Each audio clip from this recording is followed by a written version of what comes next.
Today's tales, The Measure of Rice and the Elephant Girly-Face, are powerful stories about honesty, clever problem solving, and how words and influences can shape your behavior.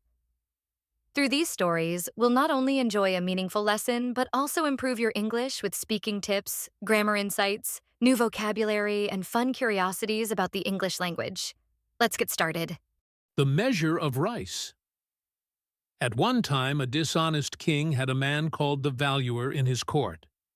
The Valuer set the price which ought to be paid for horses and elephants and the other animals. He also set the price on jewelry and gold, and things of that kind. This man was honest and just, and set the proper price to be paid to the owners of the goods. The king was not pleased with this Valuer, because he was honest.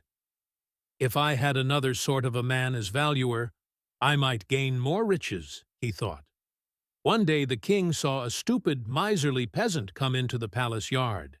The king sent for the fellow and asked him if he would like to be the Valuer. The peasant said he would like the position, so the king made him Valuer. He sent the honest Valuer away from the palace. Then the peasant began to set the prices on horses and elephants, upon gold and jewels. He did not know their value, so he would say anything he liked. As the king had made him Valuer, the people had to sell their goods for the price he set. Later, a horse dealer brought 500 horses to the court of this king. The Valuer came and said they were worth only a measure of rice. So the king ordered the horse dealer to be given the measure of rice, and the horses to be put in the palace stables. The horse dealer then went to see the honest man who had been the Valuer, and told him what had happened. "What shall I do?" asked the horse dealer. "I think you can give a present to the Valuer which will make him do and say what you want him to do and say," said the man. "Go to him and give him a fine present. Then say to him, 'You said the horses are worth a measure of rice, but now tell what a measure of rice is worth. Can you value that while standing in your place by the king?' If he says he can, go with him to the king, and I will be there too. Go." The horse dealer thought this was a great idea, so he took a fine present to the Valuer and said what the other man had told him to say. The Valuer took the present and said, "Yes, I can go before the king with you and tell what a measure of rice is worth. I can value that now." "Well, let us go at once," said the horse dealer. So they went before the king and his ministers in the palace. The horse dealer bowed down before the king and said, "O king, I have learned that a measure of rice is the value of my 500 horses. But will the king be pleased to ask the Valuer what the value of the measure of rice is?" The king, not knowing what had happened, asked, "Now, Valuer, what are 500 horses worth?" "A measure of rice, O king," he said. "Very good, then. If 500 horses are worth a measure of rice, what is the measure of rice worth?" "The measure of rice is worth your whole city," replied the foolish fellow. The ministers clapped their hands, laughing and saying, "What a foolish Valuer! How can such a man hold that office? We used to think this great city was beyond price, but this man says it is worth only a measure of rice." Then the king was ashamed, and drove out the foolish fellow. "I tried to please the king by setting a low price on the horses, and now see what has happened to me," said the Valuer, as he ran away from the laughing crowd. The end. Vocabulary meanings: dishonest, adjective. Meaning: not truthful or trustworthy, prone to lying or cheating. In context: a dishonest king had a man called the Valuer. The king was corrupt and not fair in his actions. Ought, modal verb. Meaning: should or must, used to indicate duty or correctness. In context: the Valuer set the price which ought to be paid. This means the price that should be paid. Miserly, adjective. Meaning: extremely unwilling to spend money, stingy. In context: The king saw a stupid, miserly peasant. The peasant was not only foolish, but also excessively frugal. Bowed down, phrasal verb, meaning to lower one's head and or body as a sign of respect, submission, reverence, greeting, or acknowledgement of someone's higher social status. In context, the horse dealer bowed down before the king. This means acknowledging the king's superior social position. Drove out, phrasal verb, meaning to forcibly remove or expel someone from a place, typically with a sense of rejection or punishment. In context, then the king was ashamed and drove out the foolish fellow. This means the king forced the valuer to leave the palace and rejected him from his position. Fun fact about English. Did you know that Shakespeare invented over 1,500 words in English? Some of these include eyeball, lonely, and gossip. Just like the clever valuer in our story created a unique way to value rice, Shakespeare created words that we still use today. Curiosities about English.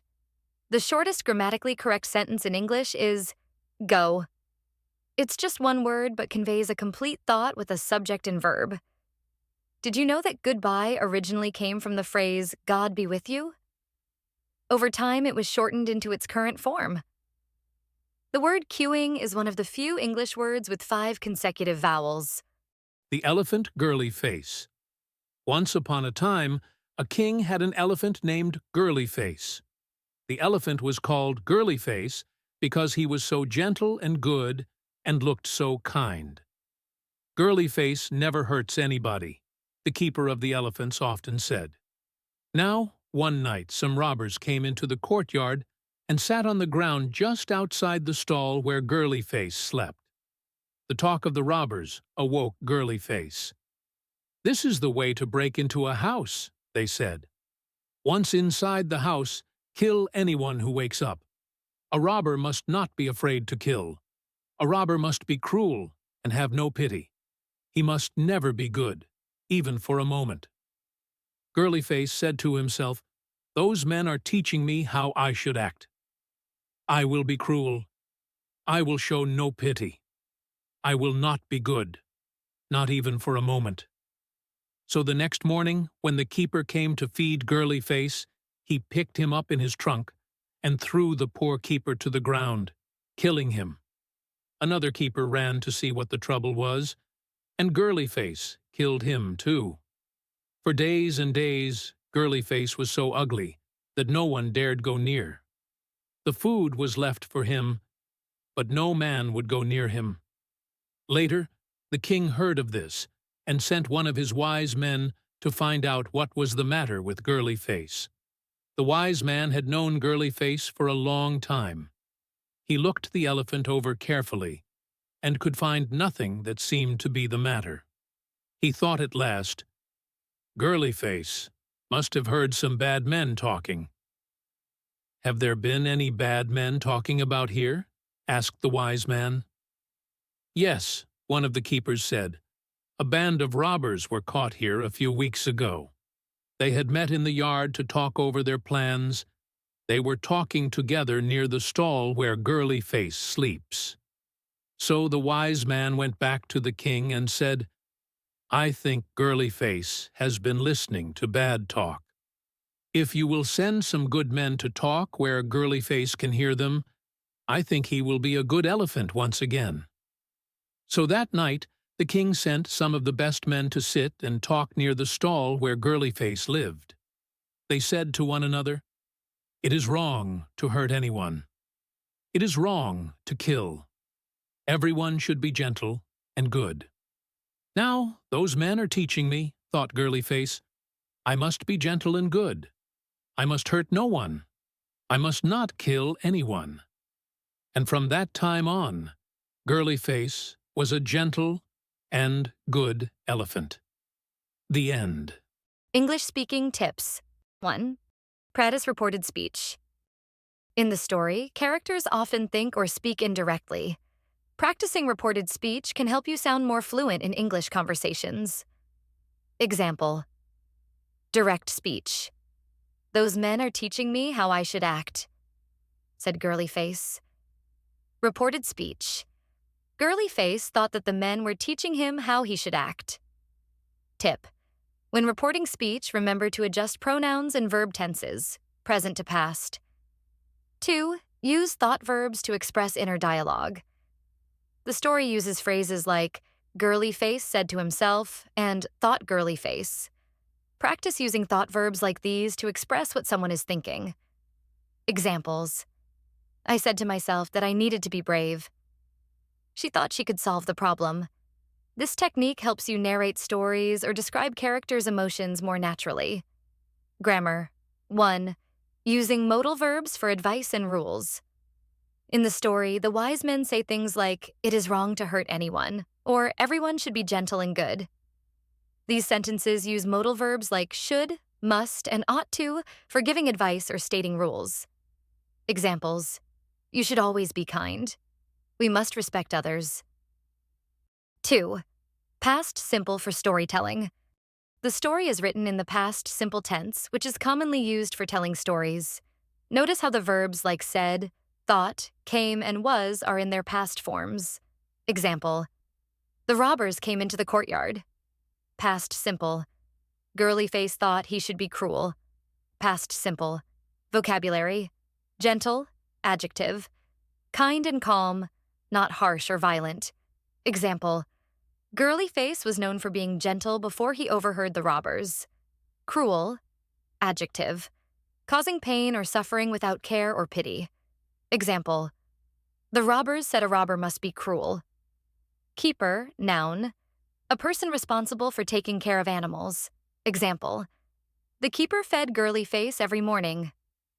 Stall, noun. A small enclosure for animals in a stable. Example: Girly-Face slept in a stall near the courtyard. Wise, adjective. Having experience, knowledge, and good judgment. Example: the king sent a wise man to find out what was wrong with Girly-Face. Curiosities about English. The word elephant comes from the Greek word elephas, meaning ivory or elephant.